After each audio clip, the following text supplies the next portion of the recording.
Com o aumento da taxa Selic, vem o aumento automaticamente dos rendimentos de vários produtos de renda fixa. E aí é comum a gente ver títulos rendendo 13,58% ao ano, 12, tantos por cento ao ano, até 14% ao ano a gente enxerga. E isso deixa muita gente confusa. Isso deixa muita gente sem saber o que fazer. Isso faz com que muitas pessoas queiram sair da renda variável, vender suas ações, seus fundos imobiliários para comprar renda fixa. Agora, será que isso é realmente dinheiro fácil? Será que isso é realmente sem risco? Será que realmente não vale mais a pena investir em renda variável que nem muitos estão falando? Antigamente era renda fixa morreu, agora outros estão falando, olha, renda variável morreu. Inclusive o interesse pelo termo investir em ações está na mínima dos últimos anos. Bom, é sobre isso que eu vou falar nesse vídeo, eu vou te mostrar que as coisas não são tão simples assim, vou te mostrar alguns riscos que você não conhece da renda fixa e vou te responder se para mim vale a pena ou não migrar da renda variável para renda fixa e, mais importante do que isso, por quê? Isso vai te ajudar a tomar as melhores decisões possíveis com o seu dinheiro. E se isso parece interessante, eu te convido a fazer um investimento simples. Dá o like aqui no vídeo,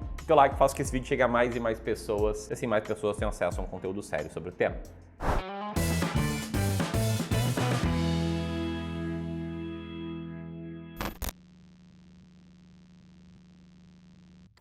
Bom, então vamos lá. Primeira coisa que eu quero responder aqui é se a renda fixa é boa ou ruim, tá? E para dar contexto, meu nome é Ramiro Gomes Ferreira, sou gestor profissional de investimentos, cofundador do Clube do Valor, e eu discordo muito, né, dessa tese que muitas pessoas têm de falar que, olha, agora é bom, mas antes era ruim. E para falar bem a verdade, eu sempre defendi o investimento em renda fixa como obrigatório, pelo menos em duas situações. Primeiro, para sua reserva de emergência, para aquele montante que você tem separado, pronto para ser usado caso aconteça alguma emergência na sua vida, como por exemplo estourar um cano na sua casa, você vê o seu celular ser roubado. Fato é, reserva de emergência tem que ser colocada em ativos de renda fixa, com liquidez diária, que você consiga resgatar diariamente e com rentabilidade pós-fixada, como por exemplo o ativo Tesouro Selic, o título público do governo federal. Outro caso em que vale muito a pena investir em renda fixa, e na verdade para mim a melhor coisa a fazer investir em renda fixa, é para colocar aquele dinheiro que você pretende gastar num prazo médio, e por mim, assim, prazo médio é em até 5 anos. Tá planejando fazer uma viagem no final do ano que vem, tá planejando trocar de carro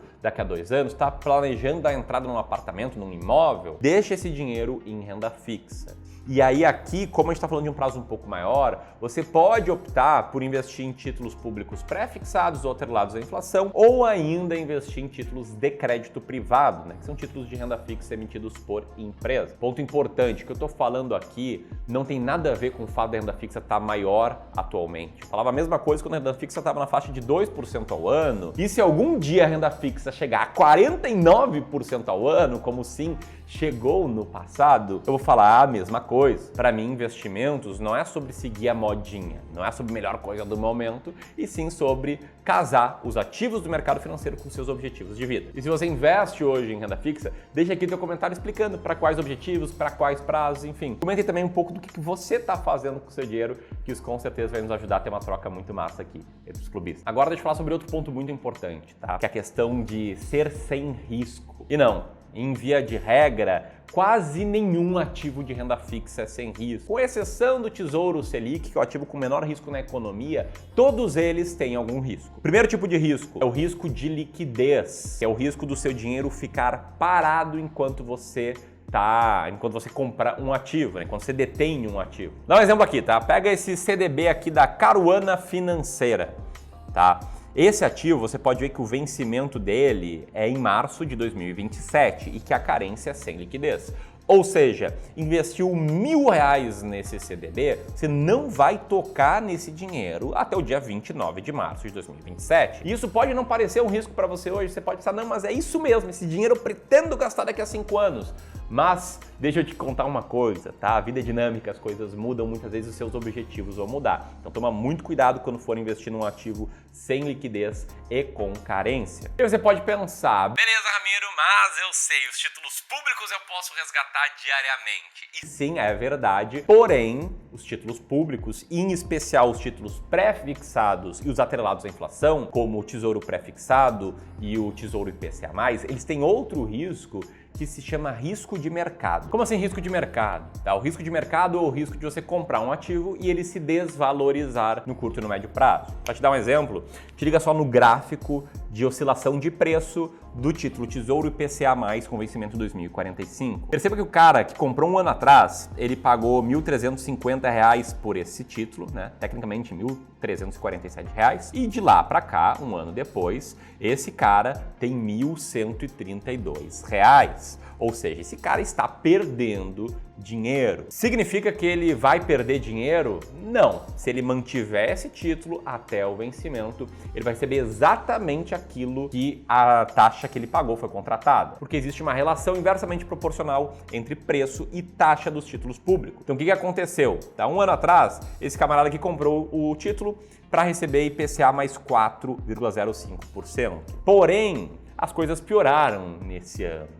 Os investidores começaram a ver, opa, peraí, o Brasil não é tão seguro assim, eu não vou receber só 4% ao ano acima da inflação para ter um título público, eu não aceito isso. Então eles pararam de comprar, a demanda diminuiu e, consequentemente, o preço caiu. E hoje o cara que compra, se ele mantiver até o vencimento, ele vai receber a variação da inflação mais 5,38%. Ou seja, a taxa subiu nesse prazo e o preço caiu. E o cara que quer vender isso no curto prazo, o cara que decidiu vender um ano depois, ele perdeu dinheiro. Sim, renda fixa não é renda para cima, tá? E nem todo mundo percebe isso. Não à toa, os títulos públicos acumularam uma queda de até 17,7% no ano de 2021. E antes que você pense que esse é o último risco, não, temos um terceiro risco, que é o risco de crédito, que é a possibilidade de inadimplência por parte do emissor. Esse risco, ele é praticamente nulo em títulos públicos do governo federal, porque no limite, se der uma ruim, o governo vai imprimir moeda, vai lançar novos títulos, e o governo federal nunca deu calote na dívida interna. Porém, esse risco é forte em títulos de crédito privado, né, como CDBs, LCIs, LCAs. E aqui entra um ponto bem importante. Tá, existe um negócio chamado FGC, que é o Fundo Garantidor de Crédito, que é uma instituição que participam todos os bancos praticamente, em que eles garantem que vão te ressarcir até R$250 mil caso você tenha um título emitido por um banco que quebre. Eles ressarcem produtos como depósitos à vista, depósito na poupança, LC,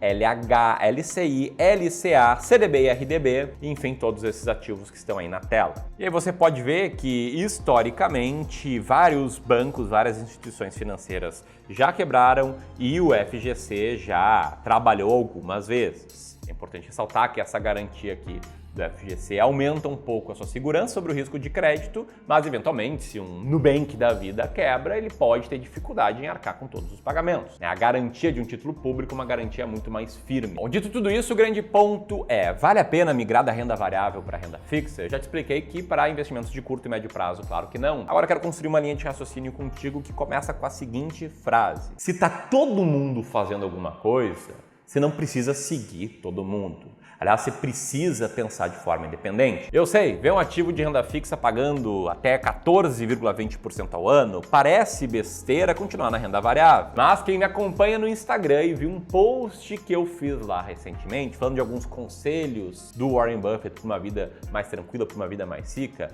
você viu lá que um dos conselhos era justamente pensar de forma independente. Pensar de forma independente significa não seguir a manada, significa tomar suas próprias decisões com base na sua própria situação. Pensar seguindo a manada faz com que você consistentemente compre na alta e venda na baixa. Por quê? Porque a manada estava interessada em investir em ações quando a bolsa estava a 130 mil pontos. Que é óbvio, não era nenhuma garantia de que a bolsa ia cair. Porém, essa mesma manada, agora, quando a bolsa chegou a bater 105, 106 mil pontos, muitas dessas pessoas venderam bolsa para comprar renda fixa pagando mais. Ou seja, elas compraram na alta e venderam na baixa. E investir assim não vai dar certo. E aí, me posicionando, para mim, no longo prazo, sim, é essencial ter participação em negócios, é essencial ter investimento em ações.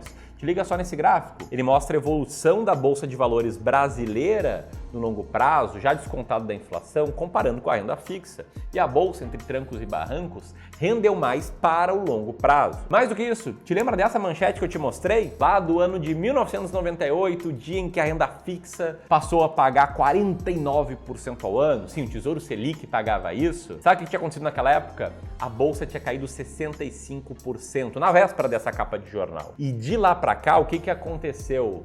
A Bolsa, em 1 ano e meio, ela bateu uma nova máxima. E como você pode ver nesse gráfico, essa parte aí pintada em vermelho, de lá para cá a Bolsa rendeu muito mais do que a renda fixa.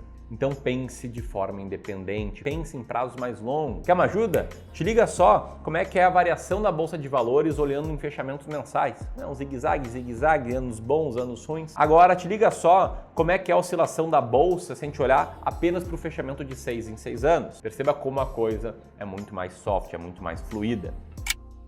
Então a grande conclusão é: entenda o seu perfil, entenda os seus objetivos e para o longo prazo defina ter mais ou menos peso em ações de acordo com o seu perfil e com o seu objetivo. Se você gostou, se inscreve no canal, clica no sininho e até a próxima.